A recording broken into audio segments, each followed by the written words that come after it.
오늘도 미주교회협회 안교 교과방송에 오신 여러분을 환영합니다. 기도로서 오늘의 교과를 시작하겠습니다. 사랑의 아버지 하나님, 오늘도 주의 말씀을 연구하기 위해 저희의 삶을 이끌어 주셔서 감사합니다. 이 시간 주의 성령께서 말씀으로 저희를 깨우쳐 주시기를 간절히 간구합니다.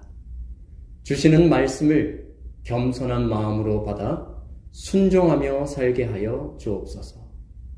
예수님 귀하신 이름으로 기도합니다. 아멘.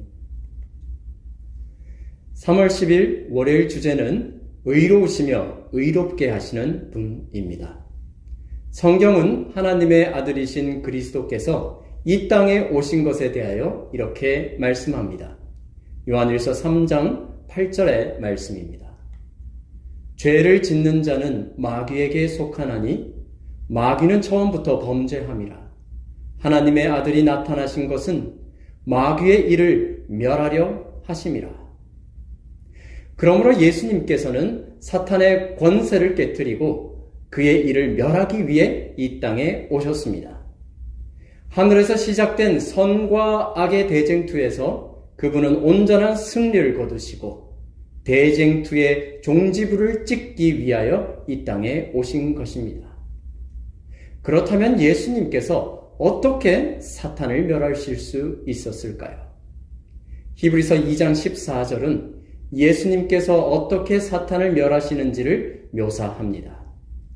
자녀들은 혈과 육에 속하였음에 그도 또한 같은 모양으로 혈과 육을 함께 지니심은 죽음을 통하여 죽음의 세력을 잡은 자, 곧 마귀를 멸하시며, 참으로 역설적이게도 그리스도께서는 그분의 죽음을 통하여 죽음의 세력을 잡은 자 사탄을 멸하셨다고 합니다. 그렇다면 하나님께서는 왜 그렇게 하셔야만 하였습니까? 그 이유는 이 전쟁은 단순한 물리적인 전쟁이 아니라 진리와 거짓의 싸움이었기 때문입니다. 이 전쟁은 하나님에 대한 사탄의 거짓과 비방으로 시작되었고, 하나님께서는 자신의 의와 사랑을 통해 사탄의 기만을 드러내심으로써 이 전쟁을 종결지으실 것입니다. 그리고 바로 예수님의 십자가가 하나님의 의와 사랑을 온 우주에 보여주었습니다. 로마서 3장 25절 26절의 말씀입니다. 이 예수를 하나님이 그의 피로써 믿음으로 말미암은 화목 제물로 세우셨으니 이는 하나님께서 길이 참으시는 중에 전에 지은 죄를 간과하심으로 자기의 의로우심을 나타내려 하심이니 곧 이때에 자기의 의로우심을 나타내사 자기도 의로우시며 또한 예수 믿는 자를 의롭다 하려 하심이라. 그렇습니다. 그리스도의 희생을 통해 하나님의 의와 사랑이 완전히 나타났고 또한 이를 통해 믿는 모든 자는 의롭게 하심을 받았습니다. 십자가를 통해 하나님의 승리와 사탄의 패배는 확정되었습니다. 영감의 글은 또한 사탄의 패배를 이렇게 묘사합니다. 사탄은 자기의 가면이 벗겨진 것을 알았다. 그의 행적은 타락하지 않은 천사들과 하늘 온 우주 앞에 공개되었다. 그는 살인자임이 판명되었다. 하나님의 아들의 피를 흘림으로써 그는 하늘 존재들의 동정을 더 이상 받을 수 없게 되었다. 결론적으로 하나님은 그리스도의 십자가를 통해 하나님의 의와 사랑을 궁극적으로 보여주셨습니다. 하나님은 항상 의로우시고 또한 그분을 믿는 모든 사람을 의롭게 하십니다. 그리고 그분은 당신에게 허락된 모든 방안을 동원하여 우리를 구원하시기 위해 항상 선하고 더 좋은 일을 행하십니다.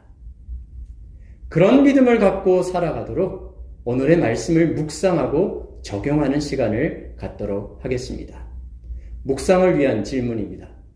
십자가와 구속의 계획 가운데 하나님이 하신 모든 일을 묵상할 때 하나님이 하신 일은 어떻게 시련과 고난 속에서도 하나님의 사랑에 대해 확신을 줍니까? 하나님은 우리를 위해 독생자까지도 아끼지 않으셨습니다. 로마서 8장 32절의 말씀입니다. 자기 아들을 아끼지 아니하시고 우리 모든 사람을 위하여 내주신 이가 어찌 그 아들과 함께 모든 것을 우리에게 주시지 아니하겠느냐. 영감의 글을 이어 읽겠습니다. 우리를 향한 그분의 사랑은 어떠한 힘보다 강하다. 하나님께서는 그분의 아들을 내어주심으로 하나의 선물에 온 하늘을 담아 우리에게 쏟아 부으셨다. 하나님께서는 우리를 하늘집으로 데려가고자 하실 수 있는 모든 일을 다 하고 계신다. 이런 믿음을 가지게 되면 우리는 다음과 같은 아름다운 신앙의 고백을 할 수 있게 될 것입니다. 로마서 8장 28절입니다. 우리가 알거니와 하나님을 사랑하는 자, 곧 그의 뜻대로 부르심을 입은 자들에게는 모든 것이 합력하여 선을 이루느니라. 이런 고백이 저와 여러분의 고백이 되면 참 좋겠습니다. 어쩔 수 없이 겪게 되는 모진 시련과 고난의 순간에도 변함없는 하나님의 사랑과 그분의 신실함을 믿으며 승리하는 삶을 살아가기를 소원합니다. 다음은 적용을 위한 질문입니다. 우주적 대쟁투 속에서 하나님의 의와 사랑을 나타내는 것이 왜 그렇게 중요합니까? 그것은 우리의 삶에 무엇이 중요하다고 말하고 있습니까? 먼저 첫 번째 질문에 대해 지금까지 살펴본 내용과는 조금 다른 방법으로 생각해 보겠습니다. 하나님의 의와 사랑이 왜 그렇게 중요할까요? 시편 89편 14절의 말씀입니다. 의와 공의가 주의 보좌의 기초라. 인자함과 진실함이 주 앞에 있나이다. 성경은 하나님의 의와 공의가 온 우주를 다스리는 하나님의 보좌의 기초라고 선언합니다. 그리고 영감의 글은 하나님의 통치의 원칙이 되는 하나님의 율법은 하나님 자신만큼 신성한 것으로서 사랑이신 하나님의 품성의 사본이며 그 사랑을 나타낸다고 합니다. 그러므로 결국 사탄의 비방으로 하나님의 의와 사랑이 왜곡되면 온 우주를 통해 하나님의 통치와 질서가 심각하게 도전을 받게 된다는 것입니다. 그렇다면 이것은 우리의 삶에 어떤 중요한 의미를 가지게 될까요? 하나님을 믿는 우리 각자의 마음은 그분의 나라, 곧 은혜의 왕국이 되어야 합니다. 또한 우리의 마음이 하나님의 나라가 된다는 것은 곧 하나님의 통치권이 우리 삶 속에 온전히 세워지는 것을 의미합니다. 하나님의 통치권이 의와 사랑을 기반한다면 우리 역시 우리의 삶 속에서 하나님의 의와 사랑을 실천하며 살아가야 한다는 것입니다. 먼저 하나님의 의는 입혀주시는 의와 나눠주시는 의가 있습니다. 죄인이 의롭게 되는 것은 오직 믿음으로 얻게 되는 입혀주시는 의인 칭의를 통해서입니다. 그리고 우리는 더 나아가 그분의 나눠주시는 의, 곧 예수님을 닮아가는 성화의 과정을 매일매일 경험해야 하는 것입니다. 갈라디아 2장 20절의 말씀입니다. 내가 그리스도와 함께 십자가에 못 박혔나니 그런즉 이제는 내가 사는 것이 아니요 오직 내 안에 그리스도께서 사시는 것이라. 이제 내가 육체 가운데 사는 것은 나를 사랑하사 나를 위하여 자기 자신을 버리신 하나님의 아들을 믿는 믿음 안에서 사는 것이라. 내 자아가 죽고 오직 그리스도께서 내 안에 사시는 삶, 얼마나 값지고 아름다운 삶입니까? 그런 삶을 살면 참 좋겠습니다.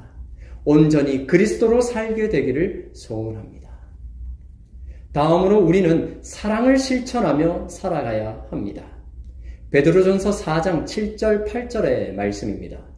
만물의 마지막이 가까이 왔으니 그러므로 너희는 정신을 차리고 근신하여 기도하라. 무엇보다도 뜨겁게 서로 사랑할지니 사랑은 허다한 죄를 덮느니라. 예수님의 재림이 얼마 남지 않는 이때에 교회 안에서 성도 간에 뜨겁게 사랑하는 삶을 살면 참 좋겠습니다. 서로를 아껴주며 용서하며 살면 좋겠습니다. 그렇게 살아갈 때 우리는 우리 가운데 하나님의 의와 사랑을 보게 될 것입니다. 하나님의 영광을 보게 될 것입니다. 다 함께 기도하겠습니다. 사랑의 아버지 하나님, 우리를 구원하기 위해 독생자 예수님을 이 땅에 보내주셔서 감사합니다. 십자가를 통해 의와 사랑을 나타내신 아버지, 저희도 하나님의 의와 사랑을 실천하며 살게 하여 주옵소서. 어떠한 상황 속에서도 낙담하지 않고 승리하며 살아갈 수 있는 믿음을 허락하여 주옵소서. 귀하신 예수님 이름으로 기도합니다. 아멘.